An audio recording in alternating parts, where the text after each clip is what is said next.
Assalamualaikum warahmatullahi wabarakatuh. Selamat pagi Bu Rahmi dan teman-teman sekalian. Pada kesempatan kali ini, kami dari kelompok 1 akan membahas chapter 9, yaitu tentang Balancing Demand and Productive Capacity, yang dimana terdirikan dari saya sendiri, Rejal Solita, dan teman saya, Alvin Aji Prasetyo, Farli Idris Sabri, dan Vanessa Veronica. Pada bab ini kami akan membahas tentang yang pertama ada fluktuasi permintaan mengancam profitabilitas, kemudian ada mengelola kapasitas, analisis pola permintaan, mengelola permintaan, permintaan persediaan melalui garis tunggu dan sistem antrian, persepsi pelanggan tentang waktu tunggu, dan permintaan persediaan melalui sistem reservasi. Selanjutnya akan dibahas oleh teman saya Alvin Aji Prasetyo. Oke, yang topik pertama itu pembahasannya adalah mendefinisikan kapasitas produksi. Nah, apa sih yang dimaksud dengan kapasitas produksi ini? Jadi istilah ini itu mengacu sama sumber daya atau aset perusahaan yang dapat menciptakan suatu barang atau jasa. Dalam konteks ini kan jasa. Jadi konteksnya layanan. Nah, kapasitas produksi ini dapat mengambil alih beberapa bentuk. Yang pertama fasilitas fisik. Nah, fasilitas fisik ini dirancang untuk menampung pelanggan dan digunakan untuk memberikan layanan people processing atau layanan mental stimulus processing. Contohnya itu misalkan klinik, hotel, pesawat, ruang kelas di kampus misalkan. Nah, di sini itu ada batasan kapasitas utamanya yang memungkinkan di dalamnya itu terdapat furniture seperti kamar tidur atau kursi dan perlengkapan-perlengkapan lainnya yang jadi penunjang. Nah, dalam beberapa kasus untuk alasan kesehatan atau keselamatan, peraturan di setiap tempat itu mungkin menetapkan batas atau jumlah yang diizinkan masuk karena alasan kesehatan atau keselamatan, apalagi di masa pandemi seperti sekarang ini.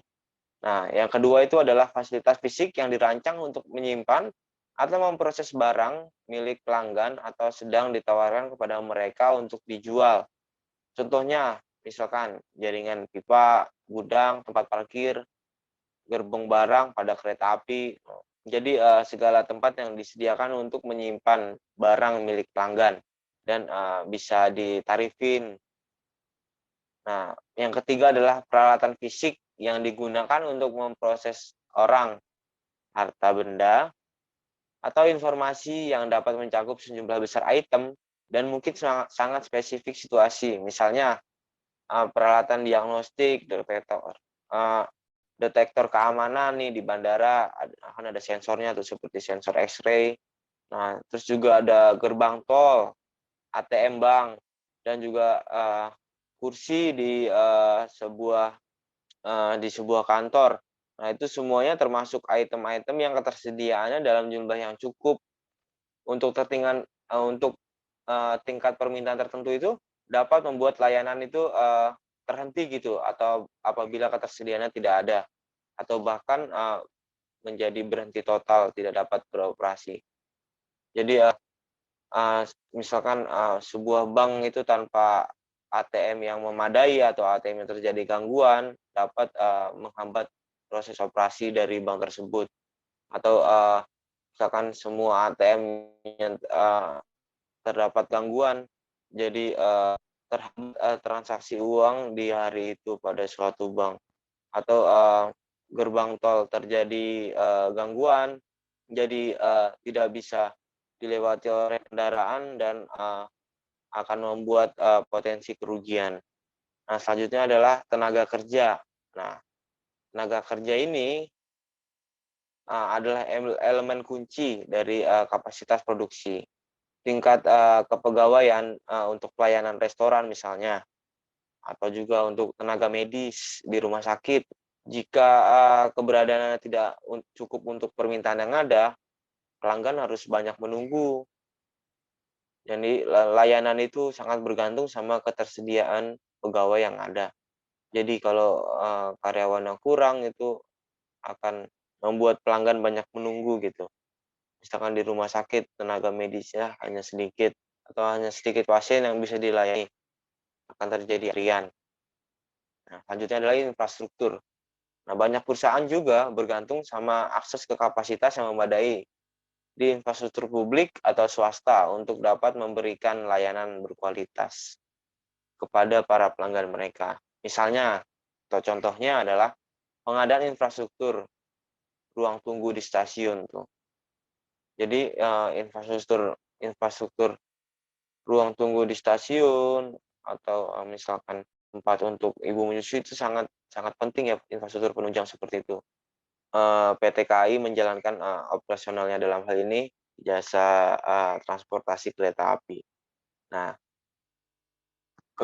keberhasilan finansial bisnis itu bergantung sama kemampuan manajemen nih, mengelola kapasitas yang terbatas itu untuk digunakan seefisien mungkin.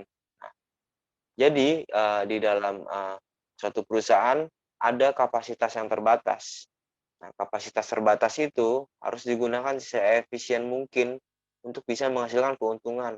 Jadi dalam, bahasa kasarnya dengan modal sedikit harus bisa mendapatkan untung yang semaksimal mungkin. Nah, di slide selanjutnya ini akan membahas tentang, kelebihan kapasitas dan, variasi permintaan relatif terhadap kapasitas. Jadi di sini ada beberapa, semacam kayak teori kelebihan kapasitas.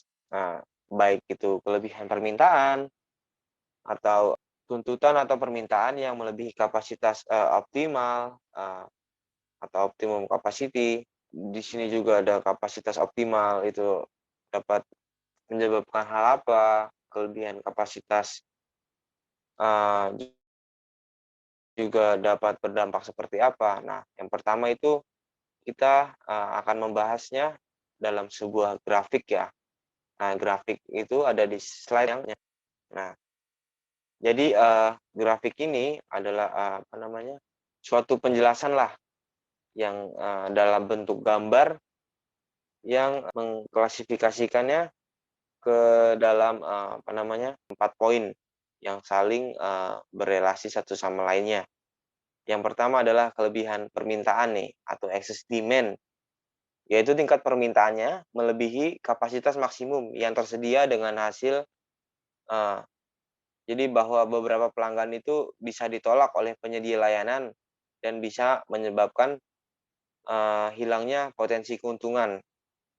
Jadi misalkan jumlah pelanggan atau, jumlah konsumen yang tersedia itu, sangat melebihi, kapasitas yang tersedia. Jadi, apa namanya, kapasitasnya hanya berapa, tapi permintaannya banyak banget. Nah, misalnya, pada arus mudik ya, di apa namanya, di Idul Fitri, anggaplah ini sebelum corona, sebelum pandemi. Jadi itu, misalkan di dalam H-1 lebaran, itu permintaan penumpang penumpang kereta api untuk jurusan Jakarta Jogja itu 50.000. Tetapi jumlah gerbong atau rangkaian yang disediakan KAI dalam sehari itu hanya bisa menampung 35.000 penumpang. Jadi ada, potensi kerugian nih di sini atau apa namanya, potensi kehilangan keuntungan lah yang seharusnya bisa diambil keuntungan dari 50.000 penumpang hanya bisa dipakai untuk 30 ribuan penumpang saja. Yang kedua adalah permintaan melebihi kapasitas optimal atau, demand exceed optimum capacity. Ini, nggak ada permintaan yang ditolak, tetapi kondisinya ramai banget nih, dan pelanggan cenderung merasakan penurunan kenyamanan dan mungkin merasa tidak puas. Permintaannya sangat melebihi, kapasitas maksimal ya atau kapasitas output, dari, suatu layanan. Misalkan di Dufan nih, di Dufan itu selama apa namanya, selama pandemi itu kan, tutup, tidak bisa beroperasi. Nah, setelah beberapa minggu dibuka ini, Dufan mengalami, overload nih ketika weekend. Jumlah pengunjungnya sangat membludak, mungkin sudah terlalu lama nggak ke Dufan kali ya, jadi sekalinya ke Dufan jadi berbondong-bondong ramai dalam waktu yang sama. Jadi, tiap wahana itu, rame banget. Jadi, pengunjung itu bisa menikmati semua wahana, tapi, untuk menaikinya harus melewati antrian yang sangat panjang. Jadi, semua bisa menikmati wahana, tapi kalau mau naik wahana harus rela antri lah, nunggu lama. Jadi terasa ada penurunan kualitas lah, penurunan kualitas layanan yang dirasakan oleh para pengunjung. Nah, selanjutnya adalah kapasitas, optimal atau optimum capacity. Nah, jadi itu permintaan dan penawaran itu seimbang pada tingkat, kapasitas yang optimal. Jadi, staf dan juga fasilitas yang ada itu, kayak sibuk lah tanpa terlalu banyak bekerja dan pelanggan bisa menerima layanan yang baik tanpa penundaan. Jadi ini tuh, penuh tapi nggak overload, karyawannya tetap sibuk nih, tapi masih bisa ke-handle, masih bisa dilayani dengan baik, nggak overload ya.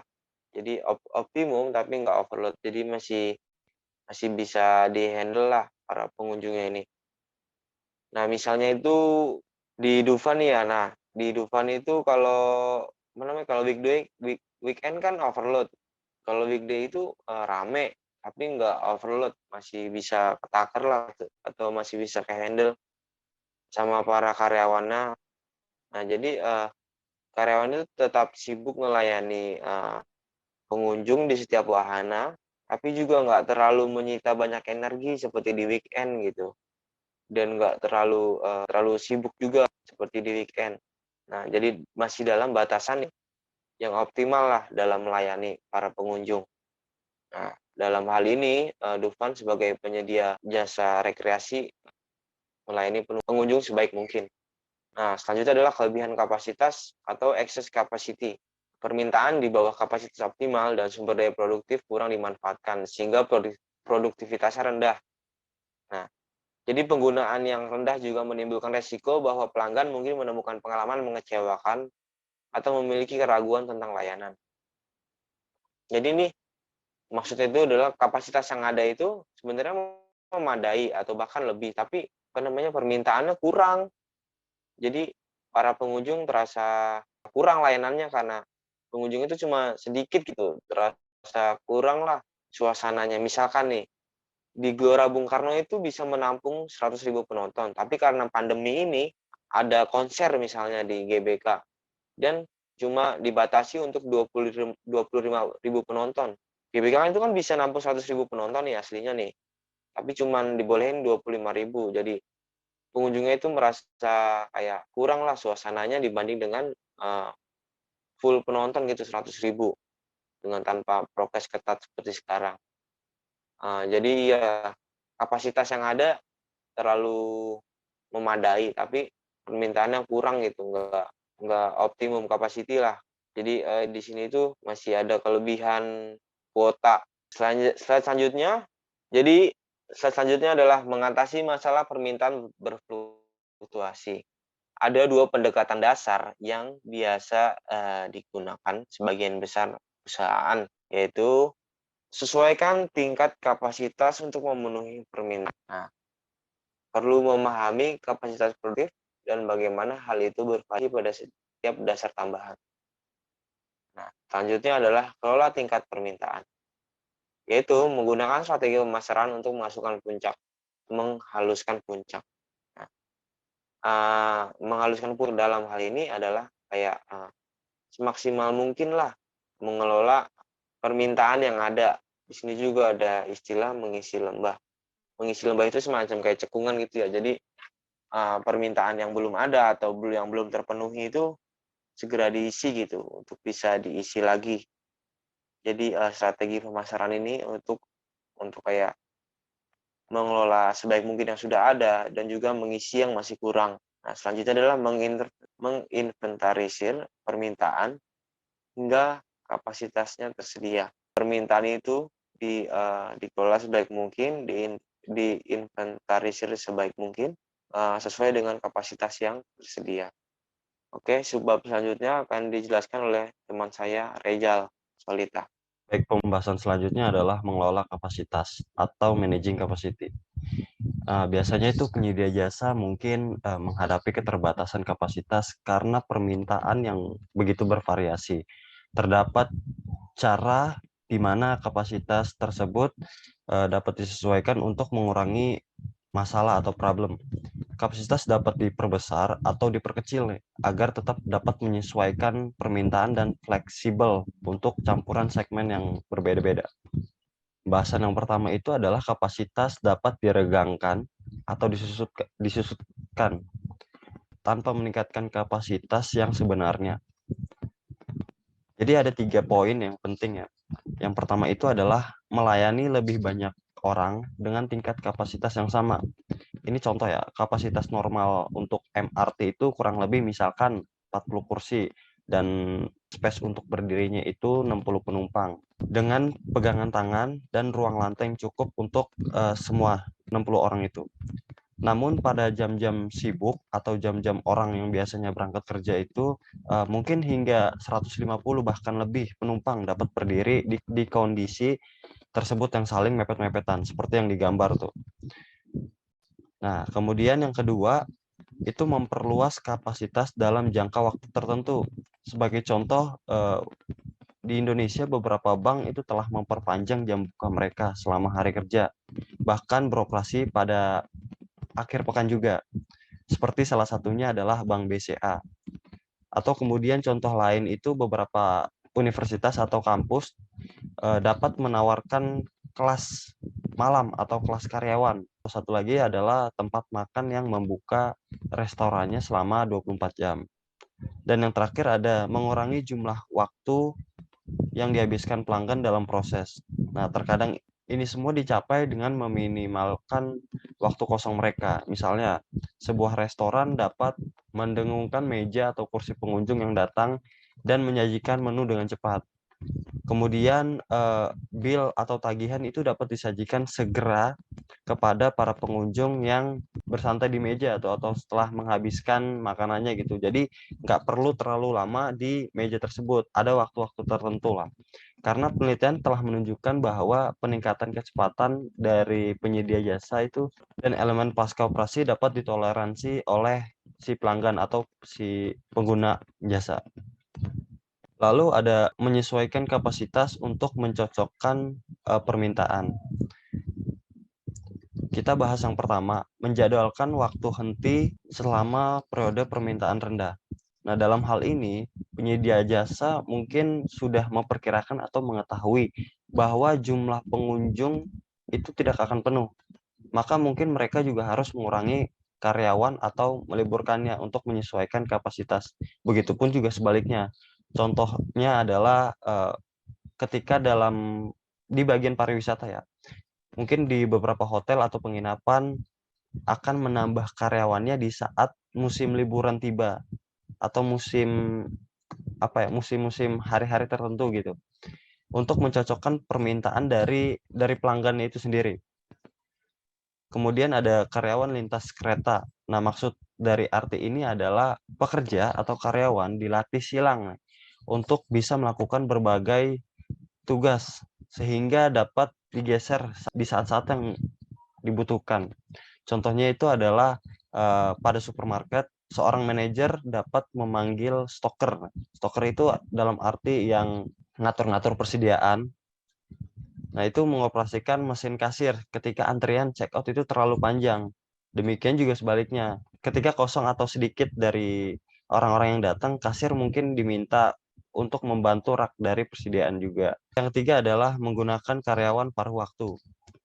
Banyak perusahaan juga mempekerjakan pekerja tambahan atau magang atau bisa dibilang part-time selama periode tersibuk mereka. Contohnya itu adalah termasuk pekerja pos atau asisten toko retail di hari raya.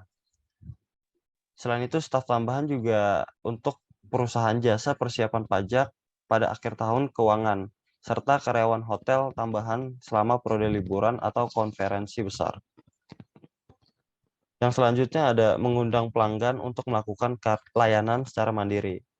Jika jumlah karyawan terbatas, kapasitas pasti dapat ditingkatkan dengan melibatkan pelanggan.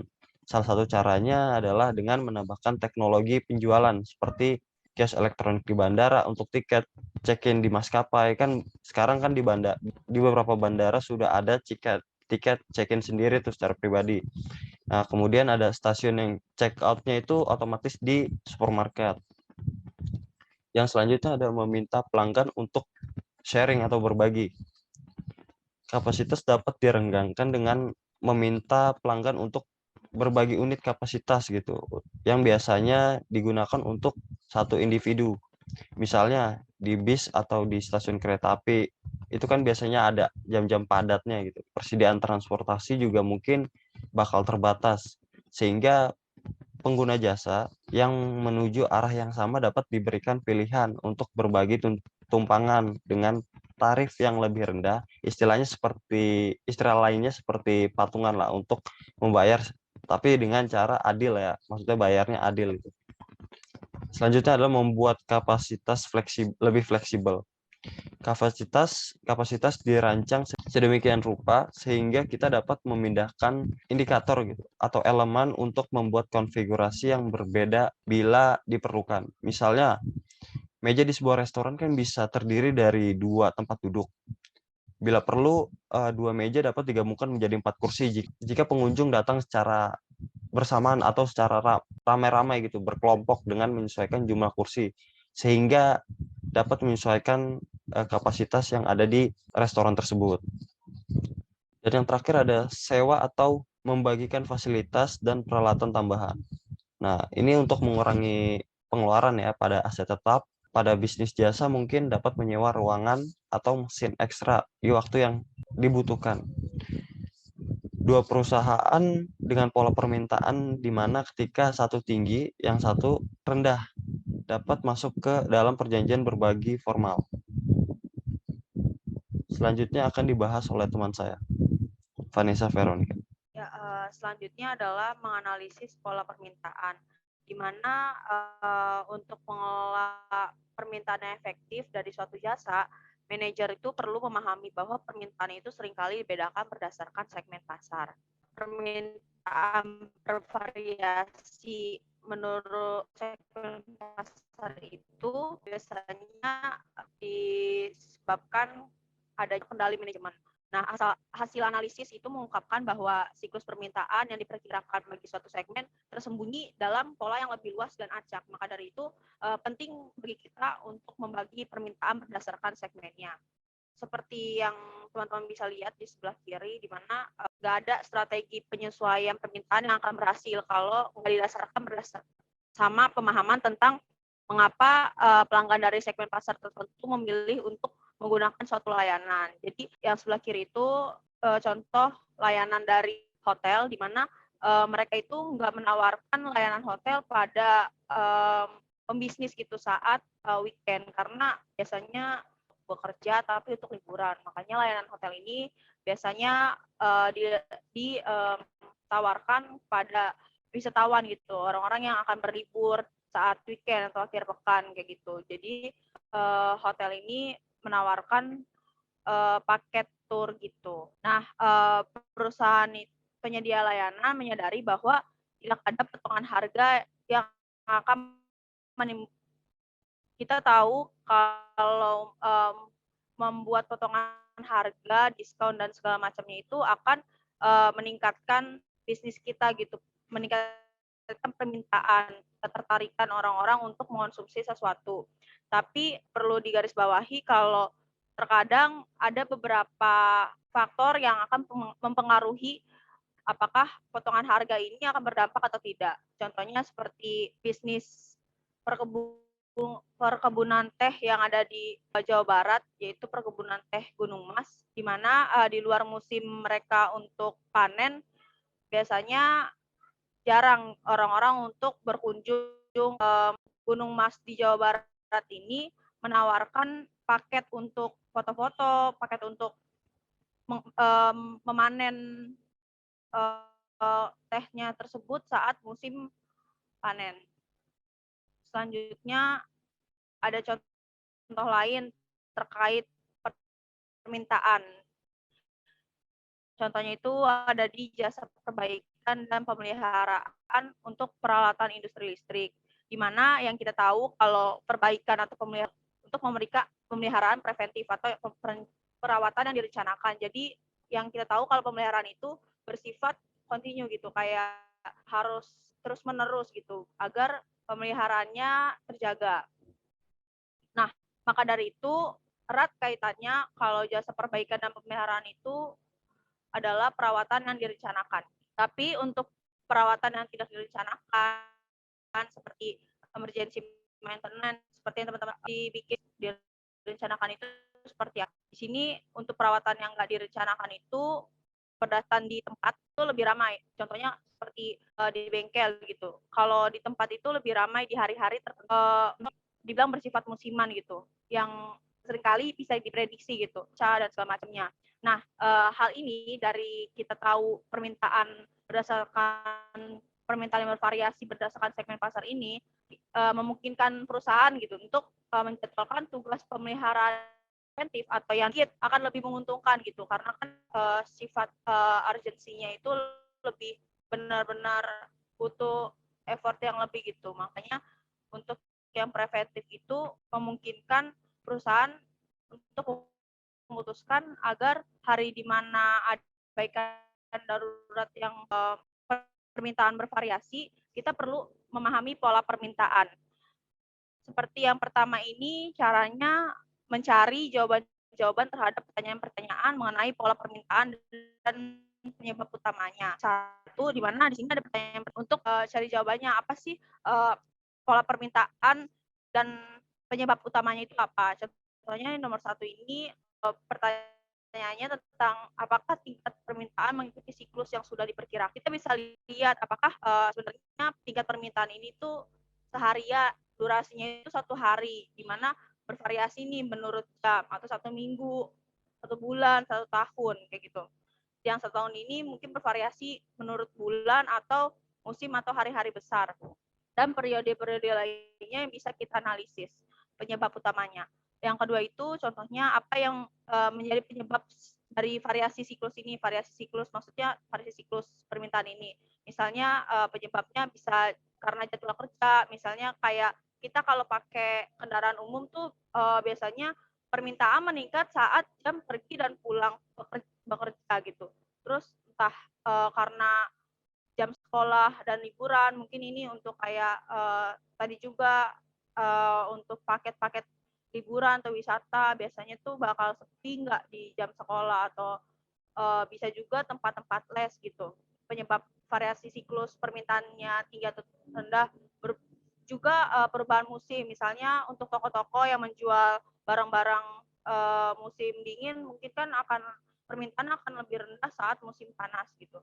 Hari besar nasional atau keagamaan kayak yang kita tahu kalau misalnya menjelang 17 Agustusan biasanya banyak orang-orang yang jual-jual bendera dan segala macam, itu biasanya saat-saat hari-hari besar nasional lah, orang-orang banyak yang beli gitu kan. Atau siklus alam seperti pasang surut, atau seperti yang sekarang kita tahu sekarang permintaan untuk masker dan hand sanitizer itu meningkat. Padahal sebelumnya sebelum ada coronavirus kita kurang aware gitu tentang pemakaian masker ataupun hand sanitizer gitu. Tapi karena siklus alam yang seperti ini, kita menyebabkan kita tuh permintaan kita tuh meningkat kayak gitu.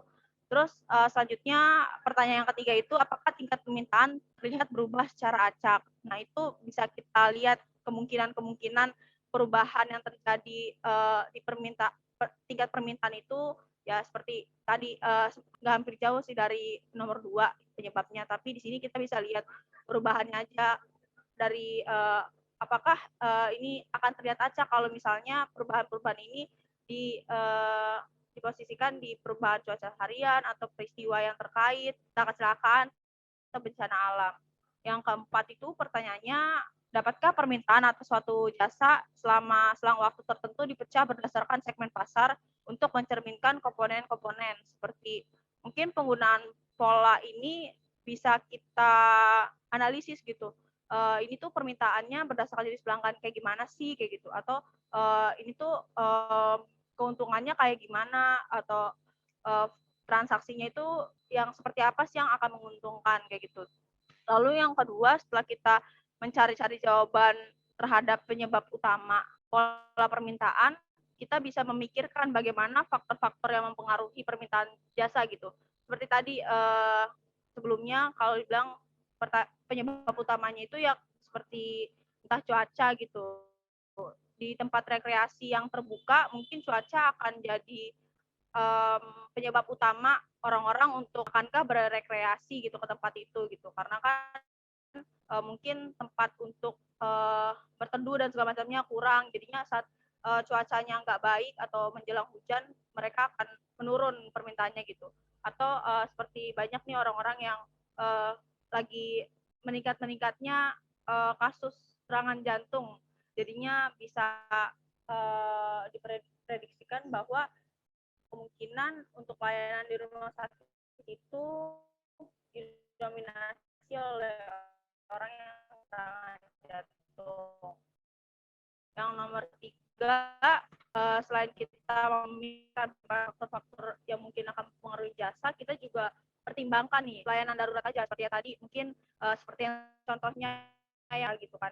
Nah, ini juga bukan hanya kita pikirkan dampak dari bencana alam ini, tapi kita juga sebagai perusahaan jasa perlu memikirkan pemulihan bencana ini dan juga tindak lanjutnya misalnya kayak perusahaan asuransi. Sebagian besar siklus periodik yang mempengaruhi permintaan jasa ini bervariasi dari kisaran 1 hari hingga 12 bulan. Yang kita tahu kalau 1 hari itu bisa diprediksi terjadi peningkatan permintaan gitu di jam pergi dan pulang kerja. Untuk setiap minggunya mungkin libur gitu. Selanjutnya mungkin kalau di setiap musimnya akan lebih banyak wisatawan di musim liburan yang menggunakan transportasi umum. Dari siklus periodik yang bisa disimpulkan di sini didukung oleh pencatatan transaksi yang baik, sehingga dalam pencatatan transaksi yang baik kita bisa menganalisis nih pola permintaan seperti apa sih di setiap siklus periodik yang mungkin bisa kita prediksi gitu teman-teman. Contohnya itu seperti ini nih, sekarang tol itu kan udah pakai e-tol ya, udah lebih cepat dan lebih efektif mungkin untuk melihat pola permintaan di setiap waktunya. Selanjutnya setelah kita menganalisis permintaan, perlu kita untuk mengelola permintaan.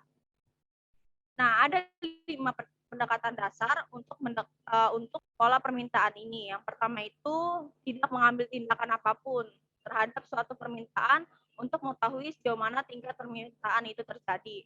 Jadi pendekatannya kita nggak mengambil tindakan apapun nih terhadap permintaan tersebut untuk kita tahu gimana tingkat permintaan itu terjadi. Kadang kan kita permintaan itu terjadi mungkin di luar tindakan kita ya, seperti iwam gitu, orang-orang ini enak nih makanannya, di situ enak nih minumannya dan segala macam.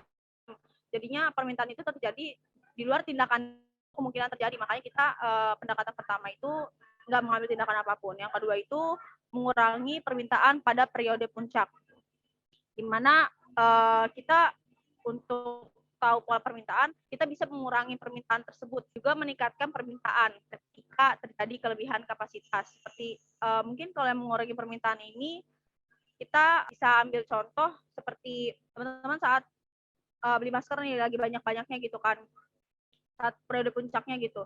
Kita bisa mengurangi permintaan dengan mungkin menaikkan harganya seperti itu.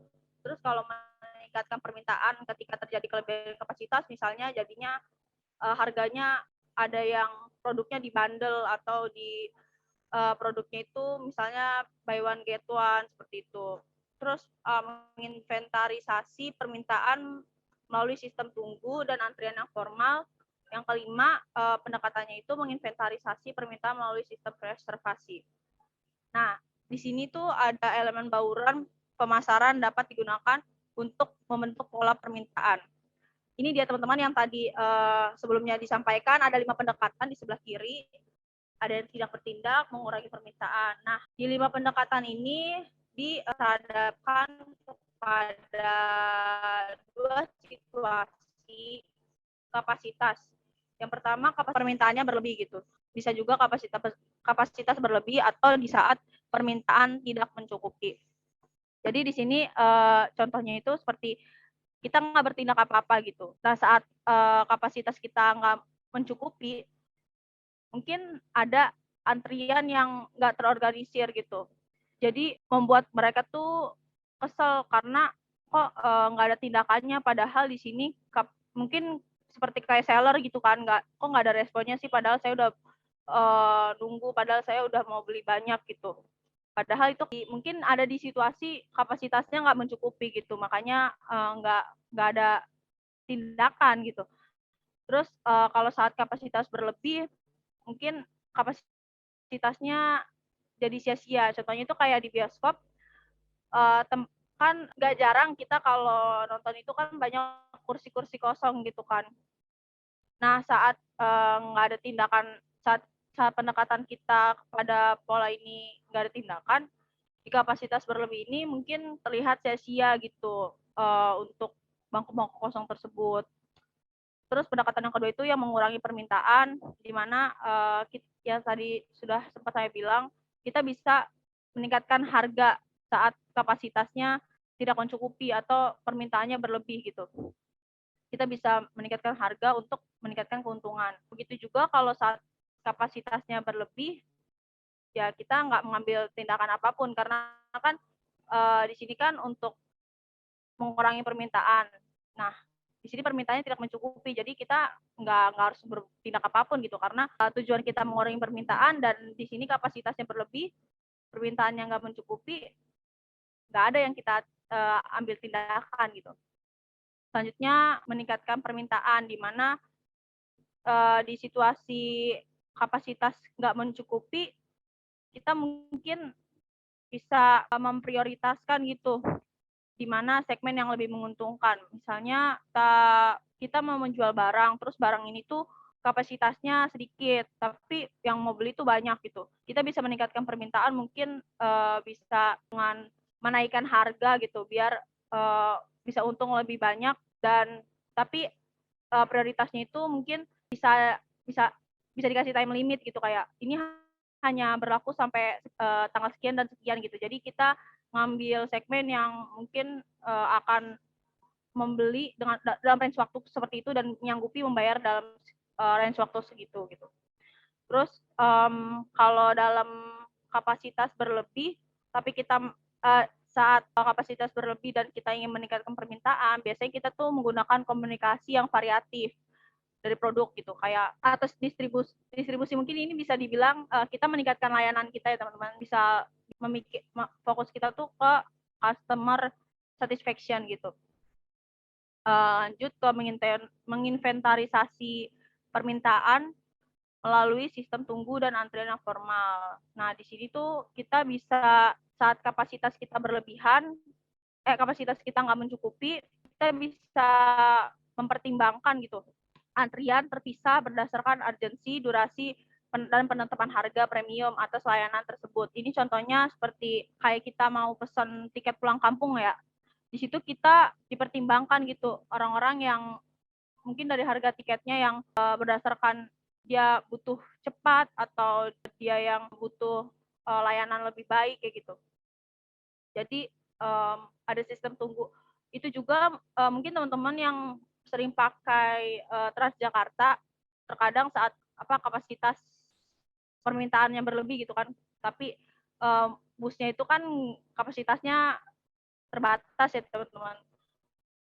Di situ terkadang dibikin antrian terpisah gitu buat yang skala prioritasnya gitu, penumpang skala prioritasnya kayak orang-orang yang megang yang bawa anak, orang-orang yang lebih tua gitu dipisahkan gitu. Jadi mereka yang lebih duluan masuk ke dalam Transjakarta tersebut.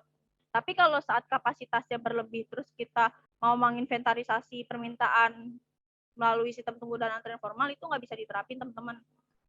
Nah, untuk menginventarisasi permintaan melalui sistem reservasi, di sini sama seperti yang sebelumnya sih, kita bisa mempertimbangkan sistem prioritas itu bagi segmen yang penting gitu. Atau seperti yang tadi itu contohnya kayak hotel dibikin promonya itu untuk weekend bagi para wisatawan gitu. Jadi di situ kita bisa menerapkan gitu teman-teman saat permintaan berlebih, yaitu saat weekend. Kalau di saat permintaan kapasitasnya yang berlebih, di sini kita bisa menegaskan kalau kapasitas yang tersedia itu membuat pelanggan tuh bisa melakukan reservasi di waktu yang mereka inginkan. Kayak saat kita lihat nih, misalnya kita cek-cek gitu kan kamar hotel atau cek-cek sewa mobil dan segala macam, dan di situ tuh masih banyak slot-slot untuk kita pilih hari apa dan belum ada yang nge-booking, itu kita bisa menyewa gitu, bisa mereservasi yang kita inginkan. Di sini juga ada elemen bauran pemasaran yang dapat digunakan untuk membentuk pola permintaan. Yang pertama itu saat kita yang bisa kita gunakan untuk membentuk pola permintaan, kita bisa menggunakan harga dan biaya monominator untuk mengelola permintaan. Contohnya ini seperti yang bisa teman-teman lihat di sebelah kanan itu ada kuantitas permintaan kamar pada masing-masing harga dan tamu hotel pada setiap segmen dan setiap musim. Jadi di sini di sebelah kiri, paling kiri itu, di situ wisatawan pada musim ramai, terus sepi, dan pebisnis pada musim sepi, pebisnis pada musim ramai. Di situ tuh menegaskan bahwa kurva permintaan kamar hotel berdasarkan segmen dan musimnya gitu. Jadi saat musim weekday itu banyak pebisnis yang nge-booking gitu. Sedangkan saat musimnya weekend itu banyaknya wisatawan yang memesan hotel tersebut. Selain kita, ya di situ juga teman-teman di elemen ini bisa menyeimbangkan penawaran permintaan itu dengan menggunakan penetapan harga. Penetapan harga ya tadi misalnya di hari-hari tertentu, karena kita tahu nih yang mau pesan ini pebisnis, yang ini mesennya wisatawan gitu kalau di weekend. Teman-teman bisa bikin penetapan harga di hari-hari tertentu. Terus selain itu juga bisa mengelola dengan harganya itu bisa dipotong, bisa kasih diskon atau bisa kasih potongan harga kayak gitu. Jadi bisa membentuk pola permintaan dengan mengatur harganya gitu. Karena kan harga itu kalau bisa dilihat tuh sangat berpengaruh ya untuk orang tuh mau membeli gitu. Tapi ini mungkin di kalangan kalau segmen teman-teman itu menengah ke bawah. Selanjutnya selain bisa menggunakan harga, teman-teman juga bisa mengubah elemen produk. Contohnya itu seperti ini yang di sebelah kiri paling pojok itu contohnya kafe di mana saat musim weekend Natal mereka tuh kasih dekorasi tentang Natal gitu. Itu bisa menarik orang-orang untuk mungkin bukan hanya sekedar makan, tapi ingin menikmati suasana Natal ataupun ingin sekedar foto-foto gitu, mengabadikan momen-momen Natal gitu, tapi disambilkan dengan makan gitu.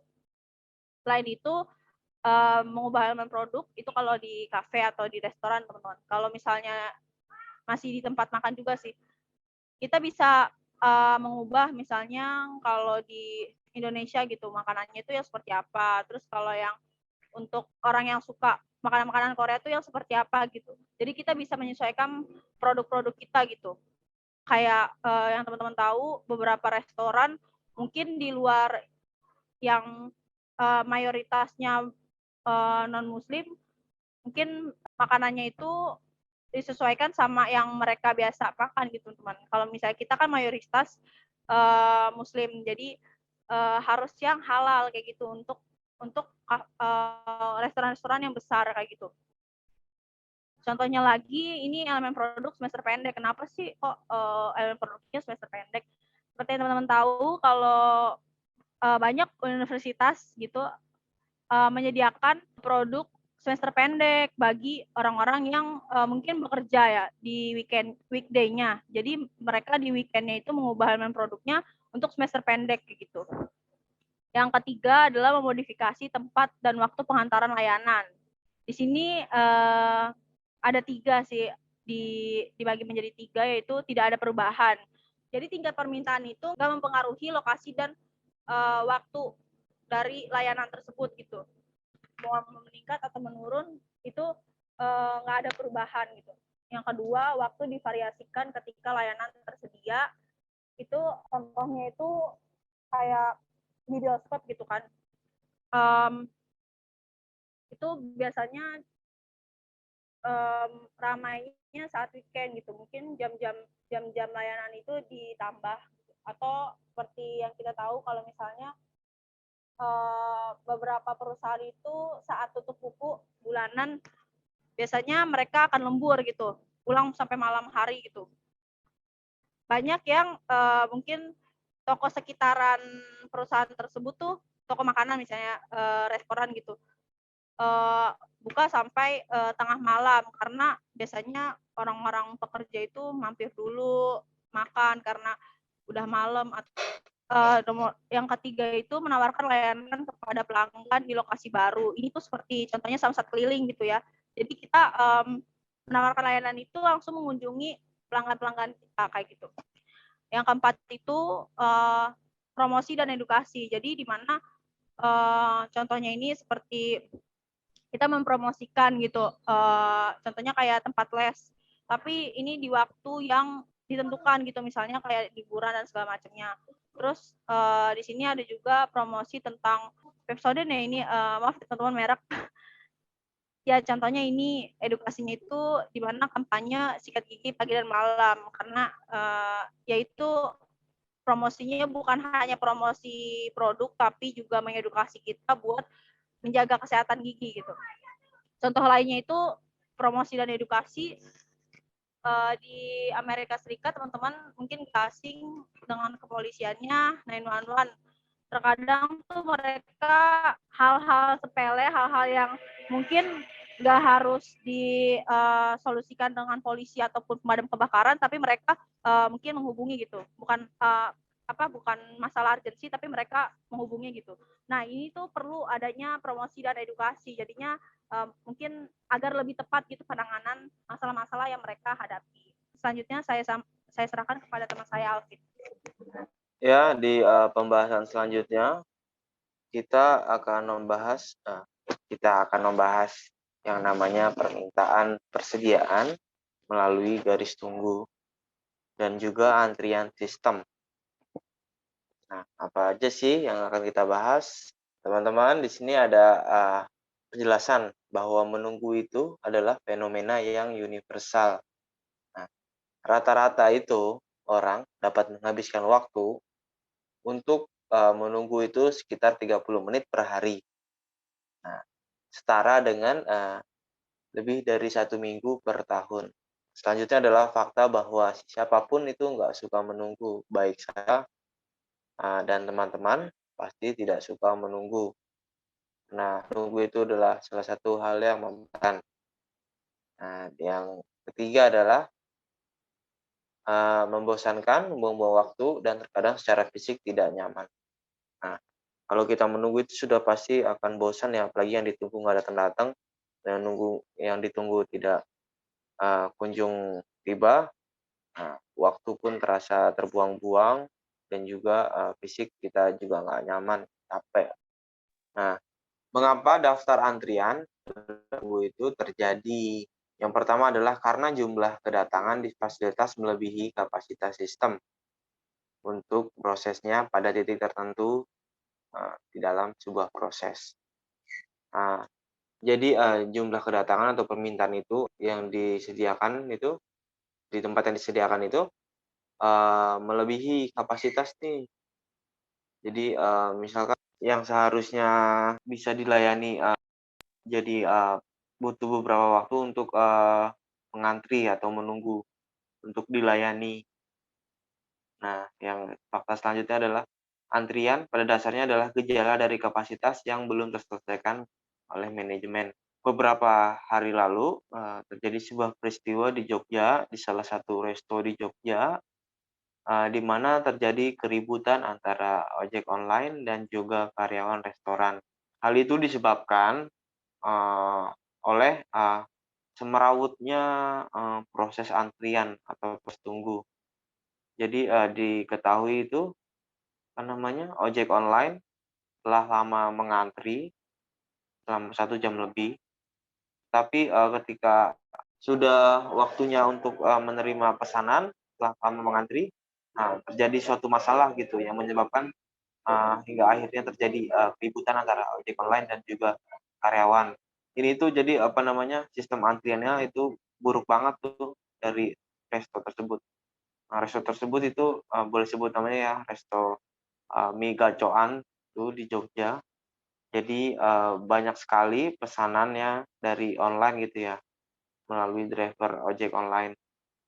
Nah, ojek online itu, nggak cepat gitu dilayaninya, karena yang beli kan banyak banget.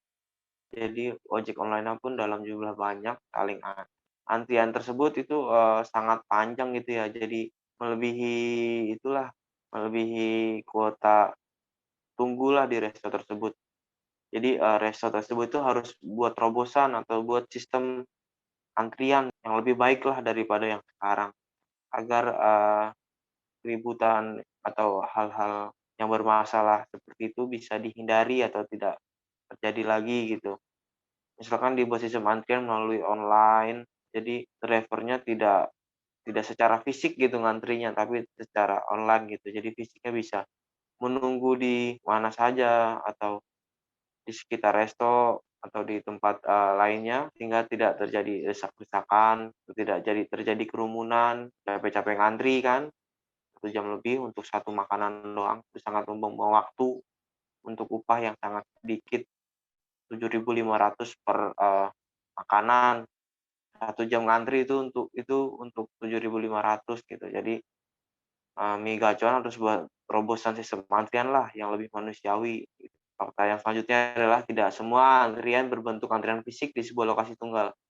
Yang seperti saya katakan tadi, jadi, antrian itu nggak selalu yang antrian fisik gitu ya, kita, berbaris untuk mendapat suatu layanan, tetapi juga, bisa dalam bentuk virtual, misalnya melalui sistem online gitu. Jadi kita ngantri dalam bentuk, virtual. Jadi kita bisa menunggu, di mana saja, fisik kita tidak berdesak-desakan, tidak berbaris, sehingga setelah antrian kita, nomor kita dipanggil, kita baru baru mendekat gitu untuk, mendapatkan layanan. Jadi, sistem antrian ini lebih manusiawi lah, lebih modern juga, nggak berdesak-desakan. Terus selanjutnya adalah membahas tentang mengelola daftar antrian. Jadi perusahaan itu harus memikirkan kembali sistem desain dari antrian. Kedua adalah install sistem reservasi dengan download aplikasi sistem antrian gitu. Selanjutnya adalah menyesuaikan sistem antrian untuk segmen pasar yang berbeda. Jadi misalkan, segmen pasar yang berbeda itu, misalkan, satunya untuk layanan A, satunya untuk layanan B misalkan. Nah itu antriannya dibedakan, diklasifikasikan lagi, gitu. Jangan, di dalam beberapa segmen, beberapa jenis layanan itu, jadi, antrian yang menumpuk karena dijadiin satu gitu. Selanjutnya adalah kelola perilaku pelanggan dan persepsi menunggu. Jadi itu kita sebagai, sebagai, penyedia layanan, ketika terjadi suatu antrian, itu kita sebaiknya adalah mengelola, persepsi menunggu gitu dari pelanggan. Atau kita alihkanlah perhatiannya nggak jenuh menunggu gitu. Jadi selama proses antrian, misalkan kita berikan snack atau, kita setel musik gitu di ruang tunggu atau apapun itu yang bisa mengalihkan perhatian pelanggan gitu, mengalihkan sejenak lah, biar lebih rileks lagi nunggunya, nggak capek nunggu gitu, karena merasa nyaman gitu, sudah diberlakukan dengan baik atau dilayani dengan baik selama mengantri gitu.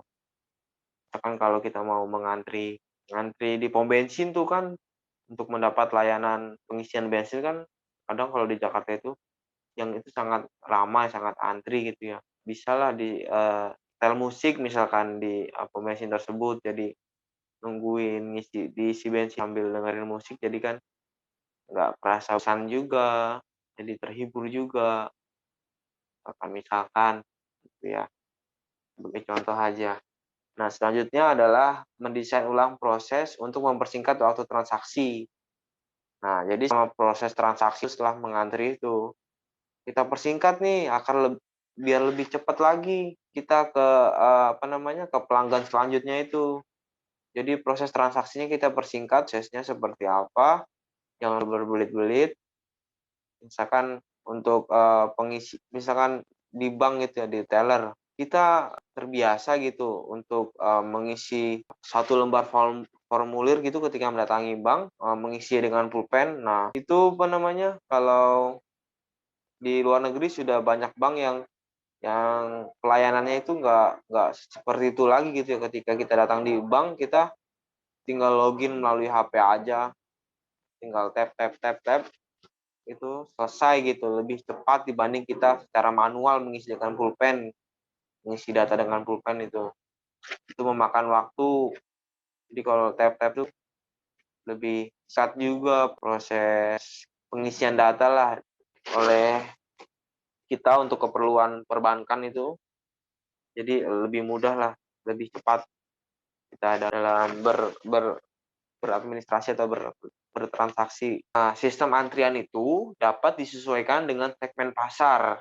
Jadi di sini tuh ada 4 poin ya. Yang pertama itu dibedakan menurut urgensi pekerjaan, darurat versus non darurat nih. Jadi antriannya itu dibedakan berdasarkan keurgensian pelanggan gitu. Misalkan di dalam rumah sakit gitu ya, pasien yang butuh pertolongan dengan cepat atau butuh penanganan medis yang cepat, apabila tidak cepat itu akan terjadi suatu akibat yang fatal, itu harus cepat dilayani gitu ya. Dilihat dari tingkat keparahan sakitnya itu. Terus yang sekiranya masih bisa mengantri gitu atau masih bisa menunggu untuk beberapa saat, nggak terlalu urgent juga penyakitnya atau nggak terlalu kronis juga sakitnya, itu bisa dibedakan pasien-pasien yang butuh penanganan cepat sama pasien-pasien yang, yang butuh penanganannya nggak terlalu cepat gitulah, masih bisa menunggu. Nah, selanjutnya dibedakan menurut durasi layanan transaksi. Nah, di sini dibedakan menurut jumlah item yang akan ditransaksikan, kompleksitas pekerjaan. Contohnya itu misalkan kita mengirim barang di perusahaan pengiriman barang gitu ya. Katakanlah di sini di JNE gitu. Nah, jumlah item yang kita akan kirimkan itu banyak, berapa puluh kilo gitu, atau berapa puluh dibandingkan dengan yang lainnya yang hanya 1-5 pieces. Nah, itu dibuatkan antriannya yang berbeda gitu. Yang satunya di kargo yang besar, satunya di kargo yang biasa aja gitu. Dibedakanlah menurut jumlah item. Nah, selanjutnya adalah kompleksitas pekerjaan. Jadi serumit apa nih jenis pelayanannya yang diberikan kepada pelanggan nih. Kan yang satunya hanya misalkan kita di suatu instansi gitu ya, katakanlah di kecamatan gitu, yang satunya hanya butuh dilayani untuk meminta tanda tangan misalkan dari kantor kecamatan, yang satunya untuk proses pembuatan surat-surat penting. Nah, yang satu kan tinggal tanda tangan, satu masih harus membuat suatu surat gitu. Itu tinggal ACC. Nah, itu dibedakanlah lebih cepatnya yang mana, yang lebih lama yang mana. Jadi nggak dalam satu antrian gitu. Jadi yang satunya untuk proses di tahap awal gitu ya, membuat suratnya, satu tinggal tanda tangan aja, itu dibedakan. Jadi nggak menumpuk gitu layanannya. Juga bisa lebih baik. Selanjutnya adalah pembayaran harga premium. Nah, ini tuh segmennya yang biasa kita temui itu di tempat rekreasi ya. Teman-teman di sini pasti tidak asing lagi dengan Dufan. Di Dufan itu kalau weekend itu atau di akhir pekan itu sangat rame banget. Jadi ketika kita ingin menaiki suatu wahana itu harus rela mengantri untuk naik wahana itu gitu. Nah, kalau mau cepet itu ada aksesnya tuh yang dinamakan dengan fast track. Dengan kita mengeluarkan sejumlah uang, kalau nggak salah 250.000 untuk membeli tiket fast track-nya tersebut, kita dapat menaiki setiap wahana tanpa harus melewati antrian yang begitu panjang gitu. Jadi bisa sangat lebih cepat dibanding yang nggak pakai layanan fast track gitu. Jadi kita bisa menaiki semua wahana yang ada di Dufan tanpa melalui antrian yang panjang dengan membayar atau membeli fast track tersebut seharga 250.000 gitu. Jadi perusahaan layanan juga dapat meniru apa yang dilakukan oleh Dufan gitu ya. Misalkan kalau mau ngantrinya mau cepat, bayar lagi, ada tarifnya lagi gitu. Nah, selanjutnya adalah pentingnya pelanggan, pengguna yang atau apa namanya, customer yang sering gitulah, sering berkunjung atau sering membeli suatu layanan, atau juga pembeli yang biasanya yang beli dengan volume tinggi versus yang lain. Jadi kita sebagai penyedia layanan itu bisa juga membedakan atau mengklasifikasikan, konsumen, di dalam suatu antrian itu yang mana nih yang paling loyal sama kita, atau yang biasa beli dalam jumlah banyak dengan yang lain. Jadi yang biasa loyal sama kita, yang beli sama kita, yang atau bisa datang ke kita itu, kita layani lebih dulu atau kita proses lebih dulu gitulah, dibanding dengan yang lain. Nah, itu, jadi lebih utamakanlah yang pelanggan-pelanggan yang membeli dalam jumlah banyak gitulah untuk dilayani terlebih dahulu gitu, dibanding dengan yang lain yang belinya misalkan hanya satu atau 2 jenis layanan, yang satunya banyak, yang lebih banyak yang dilayani lebih dahulu. Selanjutnya ada persepsi pelanggan tentang waktu menunggu atau customer perceptions of waiting time. Di sini sama-sama kita lihat ada 10 proposisi psikologi penantian. Nah, ini ada 10 ya, teman-teman, ada 10 poin yang sebelah kiri itu terasa lebih lama dari yang sebelah kanan. Nah, kita bahas yang pertama dulu. Waktu kosong terasa lebih lama daripada waktu sibuk. Ketika pelanggan duduk-duduk tanpa melakukan apa-apa, tanpa melakukan aktivitas apapun, pasti waktu seolah-olah itu berasa lebih lama ya teman-teman dalam hal menunggu. Nah, misalkan dealer atau tempat servis resmi Yamaha Motor itu memiliki ruang tunggu yang nyaman. Ruang tunggu tersebut dilengkapi dengan televisi plasma yang dipasang di dinding, kemudian ada jaringan Wi-Fi, ada juga brosur dan lain sebagainya. Demikian pula kebanyakan klinik menyediakan tumpukan majalah agar pengguna jasa atau penunggu itu tidak menunggu terlalu membosankan gitu. Mereka bisa beraktivitas lain seperti membaca dan lain sebagainya. Yang kedua, menunggu sendirian akan terasa lebih lama daripada menunggu secara bersamaan atau berkelompok. Nah, yang pasti kan lebih happy gitu kita menunggu dengan orang yang dikenal dibanding sendirian. Karena seorang pelanggan itu dapat berbicara dengan temannya yang merupakan salah satu alternatif gitu untuk menghabiskan waktu luang sambil kita menunggu seperti itu. Yang ketiga, menunggu secara fisik tidak nyaman, terasa lebih lama daripada menunggu yang nyaman. Nah, dalam konteks ini, jika orang harus berdiri, maka mereka cenderung mengeluh tentang menunggu, karena kan capek gitu.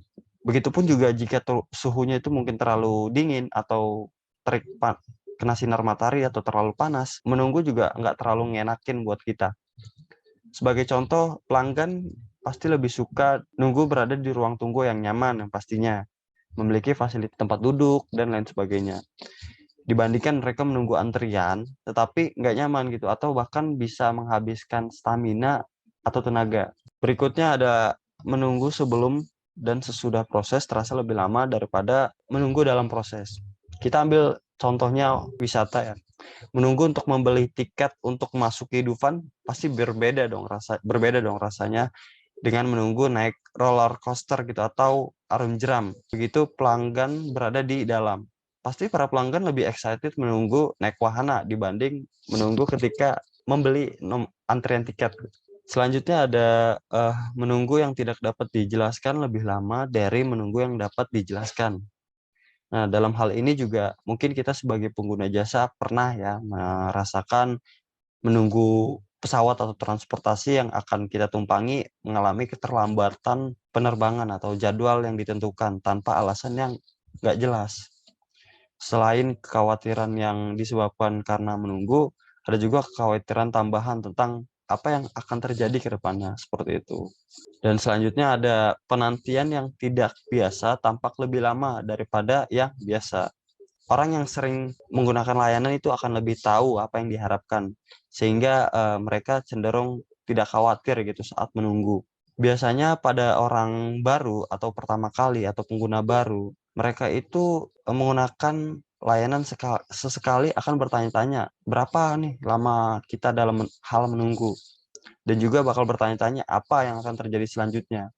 Saya ambil contoh misalkan, ketika nasabah datang ke bank, suatu bank, orang yang sering datang pasti lebih tahu gitu alur-alur yang biasa terjadi di bank dibandingkan orang yang baru pertama kali mendatangi bank untuk bertransaksi atau membuka rekening dan sebagainya. Pasti mereka lebih bertanya-tanya gitu. Entah itu kepada satpam ataupun orang sebelahnya dan seperti itu. Yang selanjutnya ada penantian yang tidak pasti lebih lama dari yang diketahui atau penantian yang terbatas. Meskipun menunggu bisa membuat frustasi orang secara psikologis. Nah, orang itu pasti bisa menyesuaikan diri dengan menunggu jika mereka tahu berapa lama mereka harus menunggu, seperti itu. Jika orang nggak tahu nih berapa lama mereka harus menunggu atau tidak ada kepastian, maka yang pasti orang yang penunggu itu pasti akan marah. Oleh karena itu, kita sebagai penyedia jasa itu harus memberitahu orang-orang berapa lama mereka akan menunggu. Gimana caranya? Dengan cara memberikan informasi yang berguna bagi pelanggan. Nah, mereka kan yang pastinya dapat membuat keputusan dong. Apakah mereka akan menunggu atau balik lagi nanti? Maksudnya ditinggalin seperti itu. Nah, dalam hal ini contohnya seorang pasien pergi ke klinik atau ke puskesmas ya. Mereka kan awalnya mengambil nomor antrian dan mungkin penjaga di situ atau satpam atau mungkin resepsionis memberitahu kira-kira berapa lama lagi nih pasien harus menunggu giliran untuk diperiksa. Kurang lebih seperti itu. Selanjutnya ada penantian yang tidak adil lebih lama daripada penantian yang adil. Apa yang dianggap adil atau tidak adil itu bervariasi. Nah, mungkin di beberapa negara setiap orang mengharapkan orang-orang untuk menunggu giliran dalam antrian. Dan yang pasti mereka akan kesal jika seorang melompat gitu atau diselak gitu ke depan dalam antrian. Kayak contohnya tadi kasus fast track dalam Dufan. Seperti itu. Mungkin ada beberapa orang yang kesal, tapi di sisi lain mereka membayar lebih. Jadi itu hak mereka. Sebagai contoh, saya ambil ketika vaksinasi, pasti beberapa orang nggak suka dong. Ada beberapa oknum yang mendahulukan saudaranya atau kenalannya, padahal mereka datang lebih lambat dibanding orang yang datang lebih awal. Selanjutnya ada kecemasan membuat penantian terasa lebih lama. Mungkin kita pernah ya menunggu seseorang di titik pertemuan dan khawatir apakah kita berada di waktu atau lokasi yang benar. Yang pasti saat menunggu kan di lokasi yang nggak kita kenal atau biasa asing gitu lah, terutama di luar ruangan, apalagi di malam hari.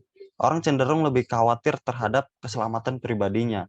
Seperti menunggu bis di halte busway yang ada CCTV-nya atau penjaganya kan pasti lebih menenangkan gitu. Tidak membuat cemas atau khawatir dibanding menunggu bis di pinggir jalan.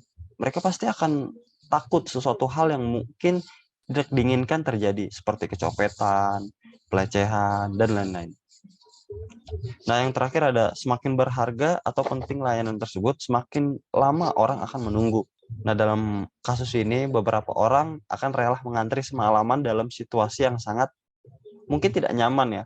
Karena ini demi mendapatkan kursi atau tiket yang bagus pada gelaran acara olahraga populer atau final sepak bola mungkin ataupun konser musik. Yang pasti kan ada suatu spot yang menyediakan tiket dan itu tiketnya itu pasti diantri oleh orang-orang.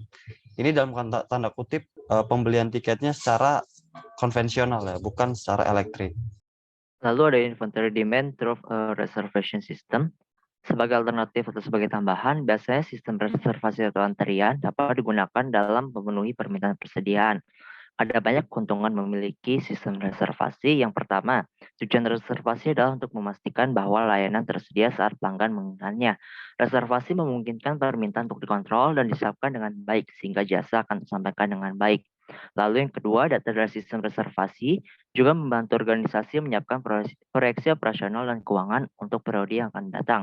Sistem bervariasi dari buku janji tembus sederhana untuk kantor dokter, penggunaan entry tulisan tangan hingga bank data terpusat yang terkomputerisasi untuk operasi maskapai penerbangan di seluruh dunia. Yang ketiga, mengambil reservasi juga untuk membantu pra penjualan layanan dan untuk menginformasikan kepada pelanggan. Lalu untuk reservasi ini juga memiliki keuntungan yaitu pelanggan tidak harus menunggu lama karena jadwal mereka tersebut sudah ditetapkan sebelumnya. Nah, dalam tantangan dalam merancang sistem reservasi adalah membuatnya cepat dan mudah untuk digunakan baik untuk staf maupun pelanggan. Nah, banyak perusahaan sekarang ini mengizinkan pelanggan membuat reservasi sendiri di situs web atau tren yang nampaknya pasti akan tumbuh baik. Pelanggan berbicara dengan agen reservasi atau membuat pemesanan sendiri. Mereka menginginkan jawaban cepat atas pertanyaan tentang apakah layanan tersedia pada waktu yang mereka inginkan. Nah, beberapa bisnis sekarang sebenarnya juga mengenakan biaya untuk membuat reservasi. Seperti yang kita ketahui, biasanya untuk hotel ataupun agen pesawat, biasanya mereka menetapkan biaya reservasi jika reservasi yang dibuat itu pada saat waktu-waktu tertentu seperti high season atau waktu liburan. Nah, reservation strategies should focus on yield atau harus fokus pada pendapatan. Analisis hasil memaksa manajer untuk mengenali biaya peluang dari alokasi kapasitas ke satu pelanggan atau segmen pasar ketika segmen lain mungkin menghasilkan tingkat yang lebih tinggi. Nah, pertama nih, misal contohnya, haruskah kereta api dengan 30 gerbong barang kosong menerima permintaan segera untuk pengiriman benih $1.500 per mobil atau menahan mobil selama beberapa hari lagi dengan harapan mendapatkan pengiriman prioritas yang bernilai 2 kali lipat. Nah, jika pada opsi pertama itu memungkinkan untuk biaya kosnya terpenuhi dan mendapatkan profit yang tinggi daripada biasanya, mungkin biasanya manajer akan memilih opsi tersebut. Tapi tak menutup kemungkinan manajer tersebut juga akan mengambil opsi kedua jika ia melihat opsi kedua tersebut bakal menghasilkan keuntungan yang lebih tinggi lagi daripada opsi yang pertama. Nah, di slide berikutnya ada gambar yang menunjukkan alokasi kapasitas dalam pengaturan hotel. Permintaan dari berbagai jenis pelanggan bervariasi tidak hanya menurut hari dalam seminggu, tapi juga menurut musim. Nah, keputusan alokasi berdasarkan segmen ini terekam dalam basis data reservasi yang tersedia di seluruh dunia, yang dimana akan memberitahu personel reservasi kapan harus berhenti menerima reservasi dengan harga tertentu. Meskipun banyak kamar yang mungkin masih belum dipesan, anggota program loyalitas sebagian besar adalah pelancong bisnis, jelas merupakan segmen yang diminati.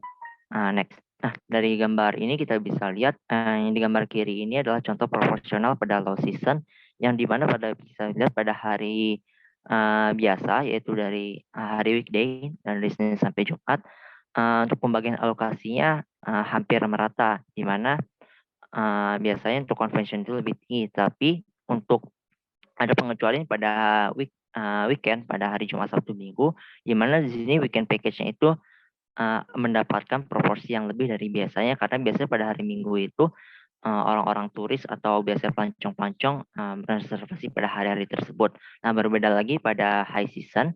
Di sini yang mendapatkan proporsi paling banyak itu biasanya adalah orang-orang atau member-member yang mendapatkan loyalty dari hotel atau perusahaan layanan tersebut.